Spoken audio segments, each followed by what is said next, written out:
Gala, editora do Preta Nerd Burning Hell. Hoje vou falar um pouco sobre a Riri Williams. Esse vídeo não é um vídeo sobre história de origem, é só uma conversa mesmo sobre a personagem em si. A personagem foi criada em O Invencível Homem de Ferro 7, que foi publicada aqui no Brasil na revista Homem de Ferro 4, que é esta aqui. Essa revista, de 1 a 6, ainda tem a divisão entre Invencível Homem de Ferro e Internacional Homem de Ferro, que são séries que foram acontecendo paralelamente. Ambas escritas pelo Brian Michael Bendis, enfim, acabou de assinar um contrato exclusivo com a DC, e ele era o cara da Marvel.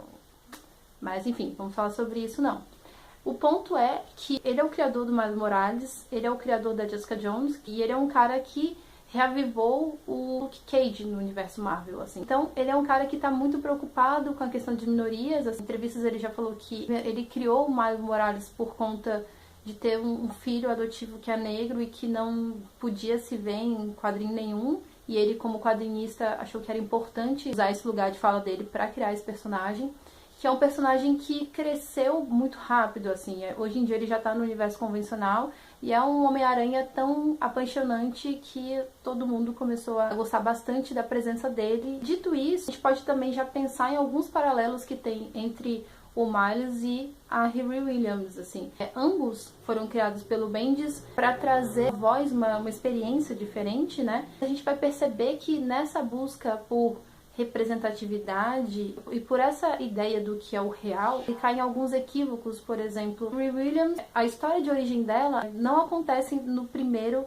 quadrinho que ela aparece num quadro só, que é só pra dizer, olha, essa personagem existe e é um gancho para a edição seguinte. Ela tá montando a armadura, que ela fez uma engenharia reversa, ela conseguiu entender como funciona a armadura do Tony Stark, do Homem de Ferro, e ela fez a própria.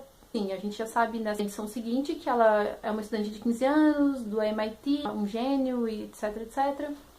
E é uma personagem que vem para quebrar esses estereótipos de que mulheres negras são fortes, e que mulheres negras são só corpo, que sempre foi a grande reivindicação, né?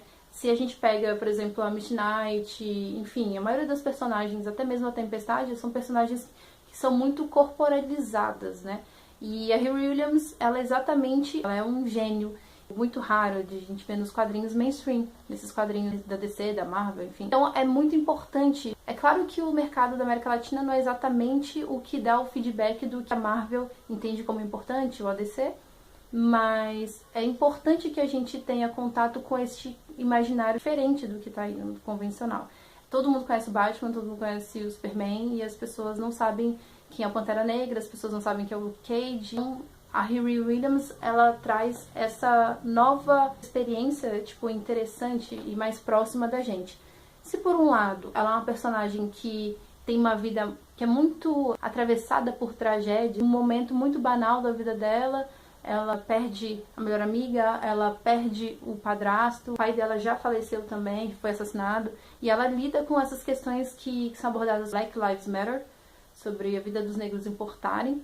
E é muito complicado também pensar na medida de como se usa o realismo, né, nos quadrinhos, porque ela é um gênio da ciência, mas ao mesmo tempo ela acaba sendo submetida às forças sociais de uma maneira que acaba se tornando estereotipada. Uma questão que seja extraída do real, é muito interessante pensar no que a gente seleciona como real, né?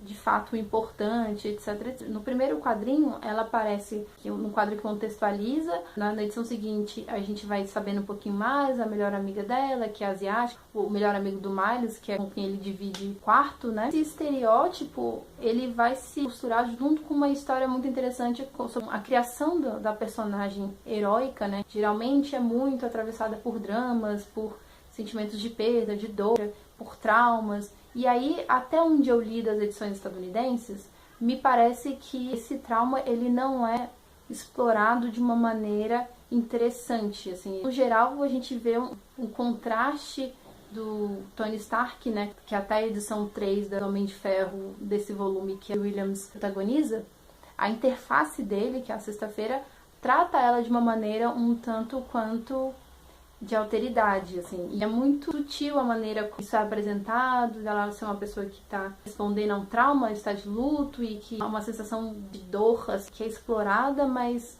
explorada como visualidade, mas não é discutida, assim, isso não, até onde eu li, até a edição 4 ou 5 dos Estados Unidos, isso ainda não foi discutido. É interessante pensar que, assim, por mais que seja uma transição lenta e gradual, assim, da primeira aparição até o momento em que a gente vai começando a ter contato com o bom humor e como ela lida com essa questão de ser uma jovem, nova heroína que quer acertar, mas erra bastante. Enfim, todas essas questões super-heróicas, elas são justapostas às questões reais mesmo, tipo de quando ela quer lidar de uma maneira heróica numa situação específica, o que acontece? A polícia vai e pede para ela levantar as mãos, porque, enfim, ela não pode ser uma heroína porque ela tá mal vestida, ou porque ela é negra, e que ela tá de Black Power, e ela não é uma pessoa respeitável, enfim. Esse tipo de coisa é muito abordado, mas não é tão discutido. Então eu não sei até que ponto também pode ser útil, mas só de ver uma super-heroína negra já é um ponto em que a gente pode ter material para discutir, né? Então, me fala aí se vocês conhecem a personagem, se vocês gostam dela. Enfim, eu tenho 2 textos sobre ela, que é Por Onde Começar a Ler, e um texto que fala sobre as polêmicas das capas da edição número 1, que são capas terríveis, na maioria, mas tem uma capa que é muito boa, que é excelente, que vocês têm que ver. Então, os links vão estar na descrição. Curta e compartilhe. Um abraço e até a próxima!